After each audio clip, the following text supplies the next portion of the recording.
ஜென்ரலாக எனக்கு ஏசஸோட ஃபோன்ஸ் பிடிக்கும். ஏன்னா அவங்களோட லைனப் ரொம்பவே க்ளீனாக இருக்குது. இப்போ நம்ம Samsung, Realme, Xiaomi, Redmi, Poco, Vivo, Oppo, இப்போ ரீசெண்டாக OnePlus கூட எடுத்துக்கிட்டிங்கன்னா கன்சியூமர்ஸ்க்கு போதுண்டா சாமி எவ்வளோ ஃபோன்ரா ரிலீஸ் பண்ணுவீங்க அப்படிங்கிற ஒரு ஃபீல் இருக்குது. பட் ஏசஸ் கிட்ட ஃப்ளாக்ஷிப் ப்ரோ, மேக்ஸ் ப்ரோ, அப்புறம் ROG லைனப் அதை ரீசெண்டாக கொஞ்சம் டைல்யூட் பண்ணாங்க. பட் ஓவரால் ரொம்பவே ஒரு க்ளீனான லைனப். எல்லாமே கொஞ்சம் சிம்பிளாக இருக்குது. கன்சியூமர்ஸ்க்கு எந்த ஃபோன் வாங்கணும், என்ன பட்ஜெட், என்ன வாங்கணும், எந்த சென்ஃபோன் சூஸ் பண்ணணும் அப்படிங்கிறது ரொம்பவே ஈஸியாக வச்சுருந்தாங்க. பட் இப்போ கொஞ்சம் கன்ஃபியூசிங் ஆகிடுச்சு இந்த 8 ஃப்ளிப் லான்ச்சோட. ஏன் அந்த கன்ஃபியூஷன் இந்த வீடியோவில் பார்ப்போம்.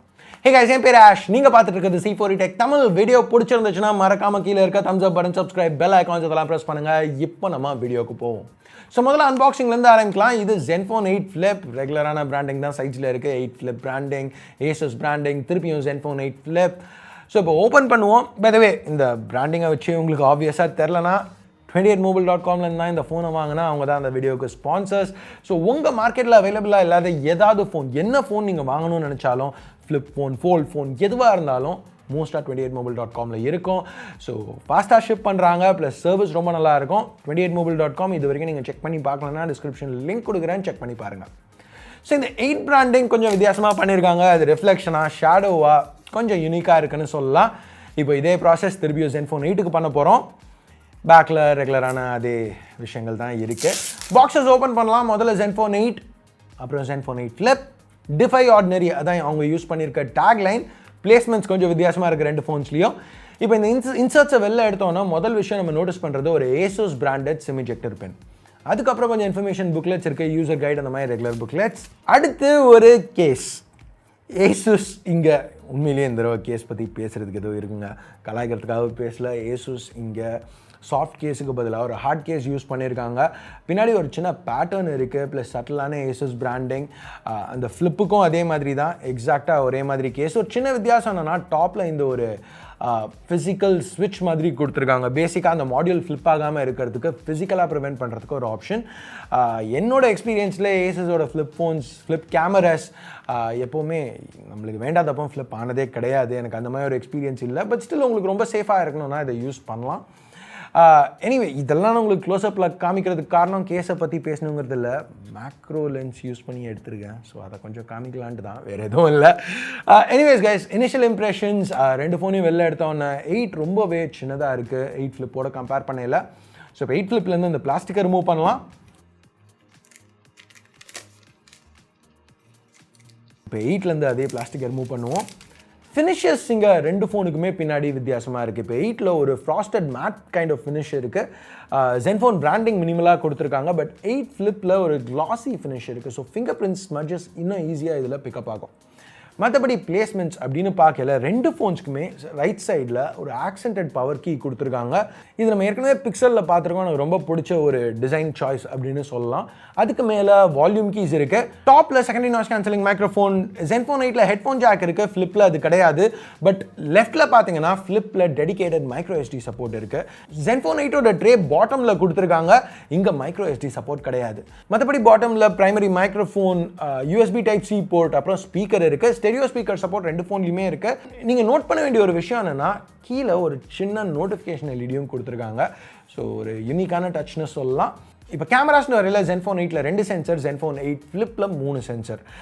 8ல் வந்து டெலஃபோட்டோ ஆப்ஷன் கிடையாது, பட் ஃப்ளிப்பில் ஆப்டிக்கல் ஸ்டேபிளைசேஷன் கிடையாது. ஓகே, இந்த கேமராஸ் பற்றிலாம் கொஞ்சம் நேரத்தில் கொஞ்சம் டீப்பாக பார்ப்போம்.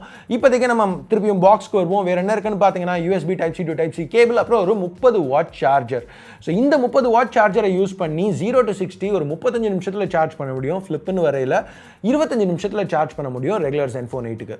இந்த வித்தியாசத்துக்கு காரணம் இதில் 4000 mAh பேட்டரி, இதில் 5000 mAh பேட்டரி. இப்போ இந்த ரெண்டு ஃபோன்ஸையும் ஒரே வீடியோவில் நான் அன்பாக்ஸ் பண்ணுறதுக்கு காரணம் 8 ஃப்ளிப்பை பற்றி பேசுகிறதுக்கு பெருசாக எதுவும் இல்லை. இப்போ Zenfone 7 இருக்குல்ல, 7 Pro இல்லை 7, அதுதான் இந்த ஃபோன். இங்கே Snapdragon 865க்கு பதிலாக 888 யூஸ் பண்ணியிருக்காங்க. அப்புறம்னு சொல்கிறதுக்கு எதுவும் இல்லை, ஏன்னா அவ்வளோதான், வேறு எந்த மாற்றமும் கிடையாது. அதே மாதிரி Zenfone 7 மாதிரியே இங்கேயும் OIS கிடையாது ரெண்டு சென்சர்ஸ்லையும். 7 Proவில் கூட இருந்துச்சு. அதே Gorilla Glass 6 ஃப்ரண்ட்டில் கொடுத்துருக்காங்க. விக்டர்ஸ் கிடையாது. எக்ஸாக்டாக அதே டைமென்ஷன்ஸ், அதே பேட்டரி, எக்ஸாக்டாக அதே ஃபோன் தான். அதனால் இதை பற்றி பேசுகிறதுக்கு பெருசாக எதுவும் இல்லை. பட் Zenfone 8ல் நிறைய அப்கிரேட்ஸ் எடுத்துகிட்டு வந்திருக்காங்க. இதுதான் ஏசஸோட ரியல் ஃப்ளாக்ஷிப்னு சொல்லலாம் இந்த வருஷம்.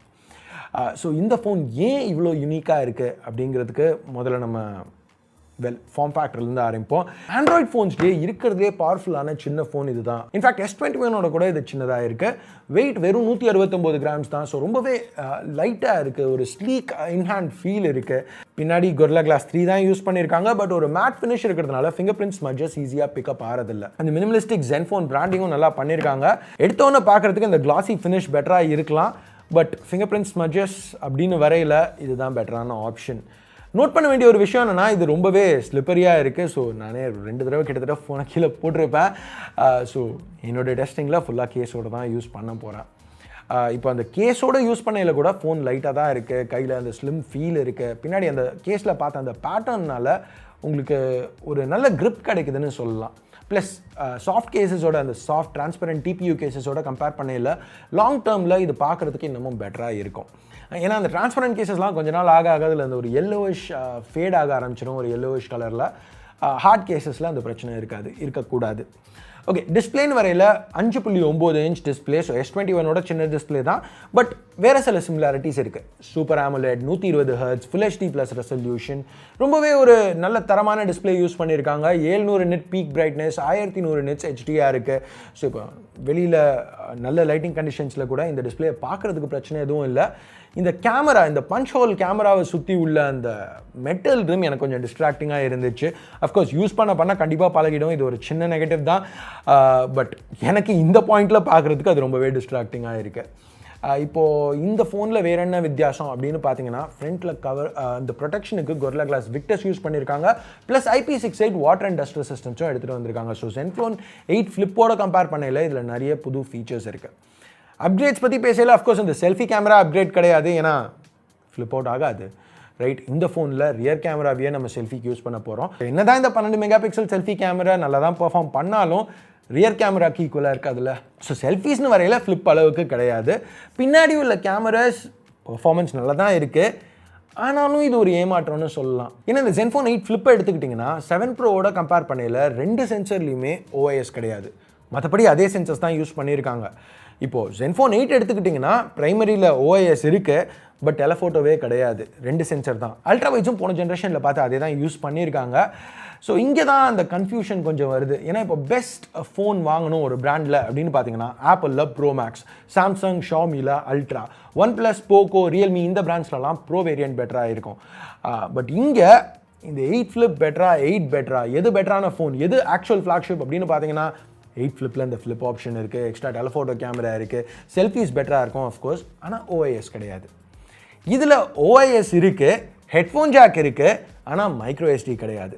டிஸ்பிளே சின்னது, பட் இன்னும் அதிகமான ரெஃப்ரெஷ் ரேட். இதில் 120 Hz, ஃப்ளிப்பில் வெறும் 90 Hz தான்.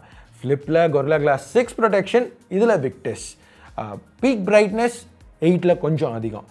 ப்ளஸ் அந்த ஃப்ளிப் கேமரா இருக்கிறதுனால 8 ஃப்ளிப்பில் IP ரேட்டிங் எதுவும் கிடையாது. இதில் IP68 இருக்குது. ஓகே, அப்போ Zenfone 8 தான் இங்கே ஃப்ளாக்ஷிப், Zenfone 8 தான் பெட்டரான ஃபோன், ஃப்ளாக்ஷிப் ஃபோன்னா இதுதான் Asusல பெஸ்ட் ஃபோன் அப்படின்னு நினச்சிங்கன்னா இங்கே திருப்பியும் ஒரு சின்ன குளறுபடி. ஏன்னா ரேட் அதிகமான ஃபோன் 8 ஃப்ளிப் தான். கைஸ், 2 ஃபோனுமே பார்க்க நல்லா இருக்கு, இன்ஹேண்ட் ஃபீல் நல்லா இருக்குது. 8 ஃப்ளிப் கொஞ்சம் அன்இன்ஸ்பைரிங்காக இருக்குது, இல்லைன்னு சொல்லலை. ஏன்னா போன ஜென்ரேஷன் ஃப்ளாக்ஷிப்லேருந்தே ஒரு 2 ஃபீச்சர் கட் பண்ணியிருக்காங்க. பட் இன்ஹேண்ட் ஃபீல் 2த்துலையுமே நல்லா தான் இருக்குது. இன்றைக்கி தேதிக்கு இருக்கிறதுலே பெஸ்ட் ஸ்மால் ஃபோன் அப்படின்னு பார்த்தீங்கன்னா இந்த Zenfone 8 சொல்லலாம். ஏன் இங்கே சில முடிவுகள் எடுத்திருக்காங்க அப்படிங்கிறதுக்கு காரணம் இருக்குது, நான் இல்லைன்னு சொல்ல. மேபி இது சின்ன ஃபோன் அப்படிங்கிறதுனால டெலஃபோட்டோ, மைக்ரோ SD இதெல்லாம் கட் பண்ணியிருக்கலாம். இப்போ ஃப்ளிப் மாடியூல் அதை டெவலப் பண்ணுறதுக்கே காசு அதிகமாகும். அஃப்கோர்ஸ் ஃப்ளிப்புன்னு வரையில் அந்த மோட்டர் அந்த மாதிரி மூவிங் பார்ட்ஸ் நிறைய இருக்கிறதுனால கொஞ்சம் ப்ரைஸிங் அதிகமாகலாம். ஓகே, இதெல்லாம் எனக்கு புரியுது. பட் இது ஈஸியாக சால்வ் பண்ணியிருக்கலாம்ல. இங்கே வந்து Zenfone 7 பேஸாக எடுத்து உள்ள சிப்பை மாற்றுறதுக்கு பதிலாக Zenfone 7 ப்ரோவை பேஸாக எடுத்து உள்ள சிப்பை மாற்றிருந்தா அட்லீஸ்ட் 2 OIS கேமராஸ் கிடச்சிருக்கும். இன்னும் கொஞ்சம் பெட்டராக இருந்திருக்கும். 2 ஃபோன்ஸ்க்கும் நடுவில் எது பெட்டரான சிம்பிளாக சொல்லணும்னா, இப்போது Asus கிட்ட வந்து யாராவது கேட்குறாங்கன்னு வச்சுக்கோங்க, இப்போ இருக்கிறதுலே பெஸ்ட்டு Zenfone நான் வாங்கணும் அப்படின்னு ஒரு கன்சியூமராக கேட்டால் என்ன பதில் சொல்ல முடியும்? Zenfone 8ன்னு சொல்ல முடியுமா, இல்லை 8 ஃப்ளிப்னு சொல்ல முடியுமா? அதுதான் இங்கே குழப்பம். ஸோ எனிவேஸ் கைஸ், மேபி நான் யூஸ் பண்ண எனக்கு இதுக்கு ஒரு பெட்டரான விட கிடைக்கலாம். Zenfone 8 கண்டிப்பாக ரிவ்யூ பண்ண போகிறேன். இந்த தடவை உண்மையிலேயே கண்டிப்பாக ரிவ்யூ பண்ண போகிறேன். கூடிய சீக்கிரம் அந்த ரிவ்யூ வரும். 8 ஃப்ளிப் இதை வந்து OnePlus 9 Pro கூட கம்பேர் பண்ணலான்னு நினைக்கிறேன். அந்த வீடியோ உங்களுக்கு இன்ட்ரெஸ்டிங்காக இருக்குமா, பார்க்குறதுல உங்களுக்கு இன்ட்ரெஸ்ட் இருக்கா, கீழே கமெண்ட்ஸில் சொல்லுங்கள். ஸோ எனிவே கைஸ், அவ்வளோதான். இந்த வீடியோக்கு பிடிச்சிருக்கு பிடிக்கல என்ன நினைக்கிறீங்களோ அதை பேஸ் பண்ணி தம்ஸ் அப்பில் தம்ஸ் டவுன் ப்ரெஸ் பண்ணுங்கள். சப்ஸ்கிரைப் பண்ணலன்னா சப்ஸ்கிரைப் பட்டன் ஏற்கனவே சப்ஸ்கிரைப் பண்ணியிருந்தீங்கன்னா பக்கத்தில் உள்ள பெல் ஐக்கான் அதையும் ப்ரெஸ் பண்ணுங்கள். அப்போ தான் நான் போடுற வீடியோஸை நீங்கள் மிஸ் பண்ணாமல் பார்க்க முடியும். அடுத்த வீடியோவில் உங்களை திருப்பி சந்திக்கிற வரைக்கும் என் பேர் ஆஷ். நீங்கள் பார்த்துட்டு இருக்கிறது C4E Tech Tamil. Have a nice day. Bye.